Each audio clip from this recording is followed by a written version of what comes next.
नमस्कार प्रेक्षकांनो, स्वर्ग मराठी या चॅनलवर तुमचं स्वागत. लग्नानंतर होईलच प्रेम या मालिकेच्या पुढील प्रोमोमध्ये आपण पाहणार आहोत. नंदिनी तिच्या घरच्यांसोबत शॉपिंगला आलेली असते. आता ही गोष्ट जीवाला कळते. जीवा आता पार्थला सांगतो. इकडे आता काव्या खूप चिडलेली असते, कारण तू माझ्या घरच्यांसमोर कशाला इथे आलायस असं ती म्हणत असते. आणि त्यानंतर शॉपिंग त्यांची घेऊन होते आणि आता ते घरी जायला निघतात. नंदिनी रोड क्रॉस करत असते. समोरून एक भरधाव गाडी येत असते.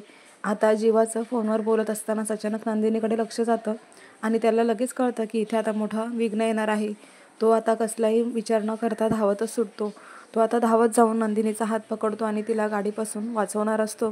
तेवढ्यात आता काव्याचंही लक्ष जातं की जीवा काहीतरी प्रॉब्लेममध्ये आहे. हा कुठे गेला एवढा पळत. तीही आता बघत असते आणि तिचे लक्ष देतं की इथे मोठा अपघात झालेला आहे. प्रेक्षकांनो, आता पुढे काय झालं हे आपण उद्याच्या भागामध्ये पाहणार आहोत. जीवाने वाचवलं असेल का नंदिनीला, हे पाहणं खूप रंजक ठरणार आहे. पाहत रहा लग्नानंतर होईलच प्रेम आणि अशाच मालिकांची पाहण्यासाठी चॅनलला नक्की सबस्क्राईब करा. धन्यवाद.